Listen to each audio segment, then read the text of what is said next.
Hey everyone, I'm Lindsay Smith, and welcome to another episode of Valley Vibe. Coming to you from the Four Peaks Minibar, and today we are joined by Darren Wolfson, an all-encompassing sports guy for ABC television affiliate in the Twin Cities as well as Score North. Darren, thank you so much for joining us. I know you cover all the teams out there, but right now we're going to focus in on the Minnesota Timberwolves and the Phoenix Suns. Obviously, the Timberwolves have 2 games on the Suns now. Let's just do a quick temperature check. How are you feeling? How do you feel like the team and the fan base is feeling right now?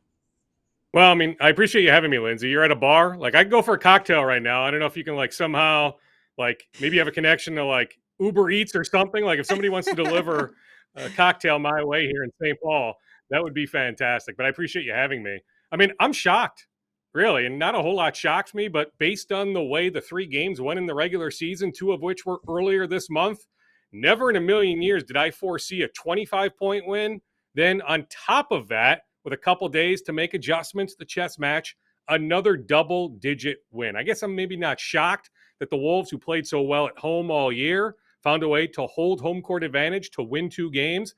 But the way which they won, holding Phoenix to under 100 points. I mean, I saw the stat. It was all over the place late last night at Target Center, throughout, and I'm sure you've talked about this, Lindsay, throughout the regular season, the Suns got to over 100 points 76 times or 77 times. Like, it was only 5 times they failed to score 100 points, yet through 2 games in this series, they haven't hit 100 points once. So just the way the 2 games have played out, especially game 1, that to me has shocked me. The fan base, I think, is excited, but there's also something to be said about, hey, okay, can all this translate to Friday, to Sunday, or will we be back at Target Center next Tuesday with the series tied at 2? Yeah, I mean, that's the big question. Suns fans are hoping that the series will be tied 2-2 before that 5th game back in Minnesota. But, you kind of talked about a little bit of surprise with these first 2 games.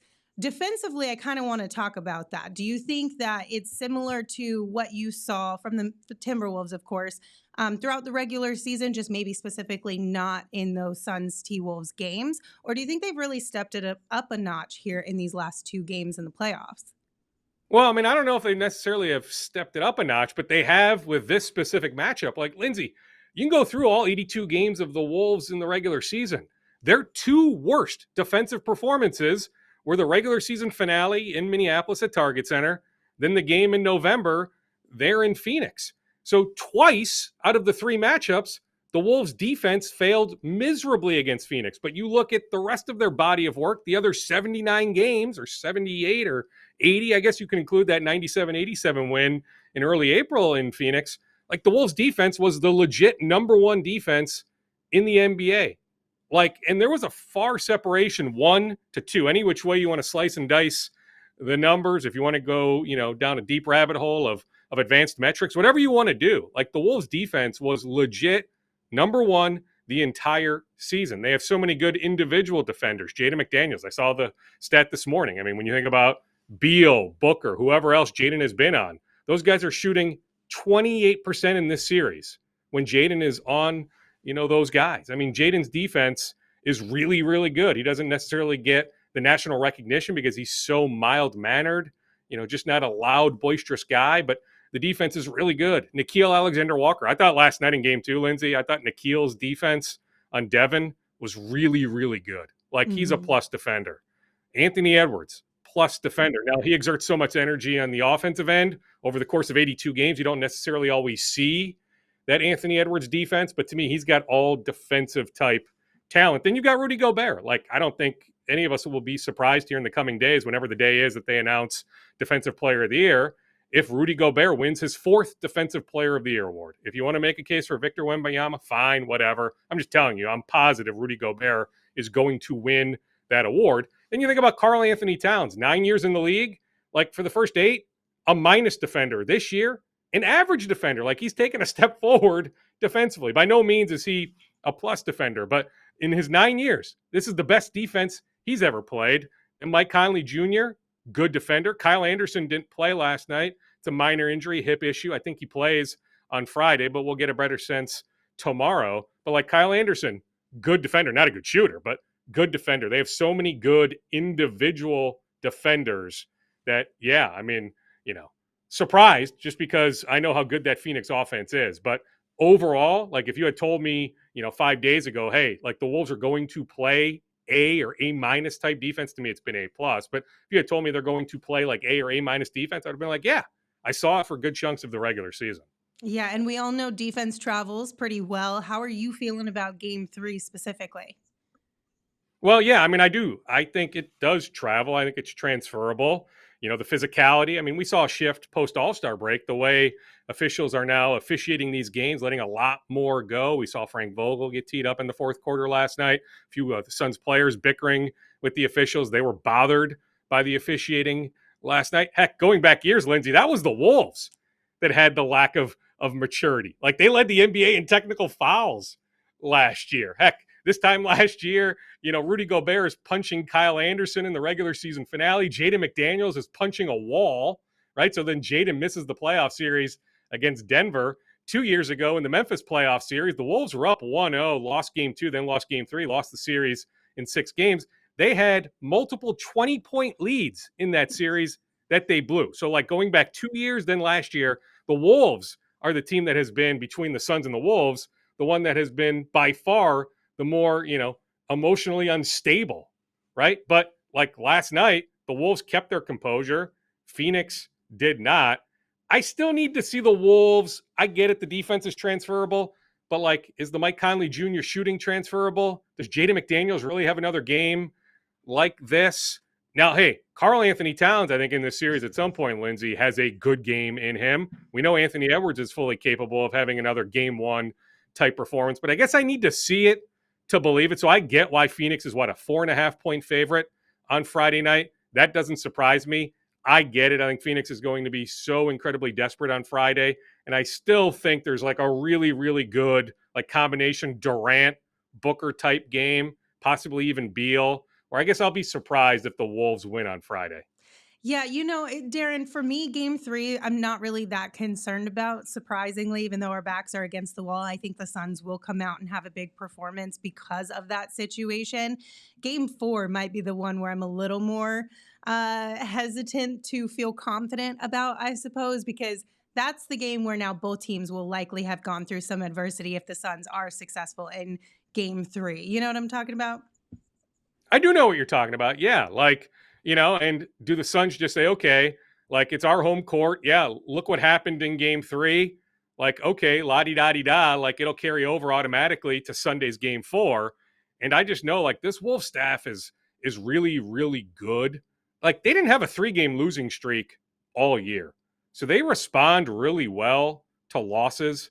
Like just from a scheme standpoint, like Corliss Williamson is one of the Wolves' assistant coaches. All these teams, this, Lindsay, have like 15 coaches now. Yes. So there's like a first row of coaches, then a second row of coaches. Corliss Williamson is actually in the second row. So he's like their 6th or 7th, whatever his official title is, even though he's been up for, or his name has been bandied about for head coaching jobs going back years. But Corliss Williamson is like 5th or 6th on the pecking order of Wolves coaches, but he's been in charge of the Suns scout. A lot of the game planning, specifically with this matchup with Phoenix, that just goes back to his regular season duty. So it carried over to the postseason. But like a guy like Micah Nori, who like most people don't have any idea who Micah Nori is, but he's a young enough guy. The way he articulates the game, just so bright, so smart. Like I'll bet anything, Lindsay, within the next 5 years, Micah Nori is a head coach. Then Chris Finch, like he's been around the block. I mean, he's proven himself. I mean, there's a reason why he's a finalist for Coach of the Year. I don't think he wins. I think the guy in OKC wins, but Chris is legit. Like this staff is so good. Even if the Wolves lose on Friday, I feel pretty darn confident that that staff will have that team ready to go on Sunday night. Yeah, I mean, we've already been talking about adjustments in these first 2 games and who has had the upper hand from a coaching staff perspective there. I think you give the tip of the hat to the Timberwolves so far. So it's going to be an uphill battle for the Suns, but really both of these teams right now. Do you feel like this goes the distance? Do we see a 7-game series, or where are you feeling? I think Phoenix wins game 3. Still trying to get a feel for game 4. I think the Wolves can hold serve at home next Tuesday in a game 5. So then it comes down to a game 6 next Thursday, back there in Phoenix.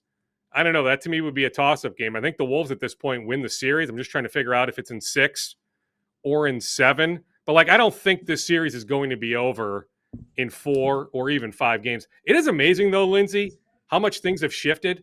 Like if you took the temperature of the Wolves fan base Sunday night, Monday, Tuesday, it was all doom and gloom. Like it legitimately was.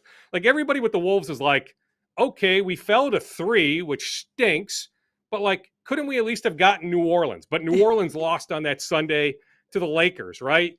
Phoenix has the tiebreaker. Phoenix jumps up to 6. New Orleans moves down. And not that New Orleans is like a great matchup for the Wolves, but like so many Wolves fans were like, okay, you look at the regular season, the Suns kicked the Wolves' ass. This is the worst possible matchup. Why couldn't we get, this would be Wolves fans talking, why couldn't we get the Warriors or the Kings or the Lakers or even the Pelicans? Why does it have to be Phoenix? Then everything shifted so quickly after that game 1 performance. Then last night, the building was electric again. I was in the lobby of Target Center doing some live shots before the game. I've never seen, and I covered the 03-04 run, when that team went to the Western Conference Finals. Mm-hmm. I don't remember the type of energy at Target Center like I saw last night. I'm trying to be, avoid being a prisoner of the moment, hyperbole, all that. I'm trying to, visualize way back to April of 2004, May of 2004, 20 years ago, when I didn't have any gray hair or anything like that, right? Life was so much easier back then. Now with kids and a wife and all that, life is complicated. But I don't remember in downtown Minneapolis, specifically Target Center, the type of energy that I experienced last night. So, I feel like, the Wolves are in an advantageous position, but like this series by no stretch is, over or anything like that. Like I would hope Suns fans, I would imagine a lot of Suns fans will consume this conversation. My message to those folks would be like, still have faith in your team. Mm-hmm. Like there's no way Durant and Beal and Booker are going to curl up in the fetal position. I do, if I'm a Suns fan, I would worry about the Grayson Allen ankle injury. It's not like the stats were, jumping off the chart last night, but when he goes down, the Suns were up a point. Like that game flipped when Grayson went out with the injury. It was 53-52? It was either 53-52 or 55-52 when Grayson left that game. Then the game flipped. And I get it. Eric Gordon came and started making shots. Gordon played well. But like to me, couldn't Gordon and Allen coexist? Like Gordon maybe still does that last night, but Allen still has a presence. So like if I'm a Suns fan, I'm wondering about that ankle, with the re-injury of the ankle. Can Grayson even go on Friday? If he does, is he even 80%, 85%? So that would worry me. But, like no way. KD, Booker, Beal, those guys, they're not curling up in the fetal position. I still think this series is going to go at least 6 games. Yeah, listen, I hope so because you talk about the kind of 180 as far as the Timberwolves fan base went through from last Sunday or Monday to now. We're kind of feeling the same thing, right? Because we were on the reverse side where we were like, okay, this could be a very favorable matchup for the Suns as far as when you look at the West. The Timberwolves seemingly are a good matchup for the Suns based on what we saw in the regular season. But so far, hasn't really been in our favor just yet. But hopefully these next 2 games here in Phoenix, we get to have a little bit of what the Timberwolves fans have had in game 1 and game 2. But Darren, thank you so much for joining me. I really appreciate your time and your insight to this Timberwolves team. I would say best of luck, but also I don't really want you to win.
That I'm going out on a limb, but I feel like the winner of that series is going to represent the Western Conference in the final. So yeah, deep down, sure, I'm rooting for Wolves Nuggets, maybe as much, for some friends that I have that work for the Wolves that have been there for many, many years. I'm sure you guys have at least, behind the scenes discussed all the drama with the ownership situation here and everything going on. Like, there's a lot of Wolves employees I know that are stuck in the middle of that. So, like, I feel for them. So, like, if they can smile, I feel better. So, yes, I guess deep down, yes. Hopefully, I can see the Wolves move on to the second round. I don't think the Lakers are coming back. So, yeah, I'm hoping to see Wolves and Nuggets, but just give me a good storyline. Like, to me, Yeah. if it's 4-0, like, that's not much fun. So, I'm hoping Phoenix wins a couple games here. Yeah, good storyline and some good basketball, hopefully a little bit more competitive throughout all four quarters. But Darren, again, thank you so much for joining us. Everyone, be sure to give Darren a follow on social at DWolfson KSTP. We'll see you guys next time.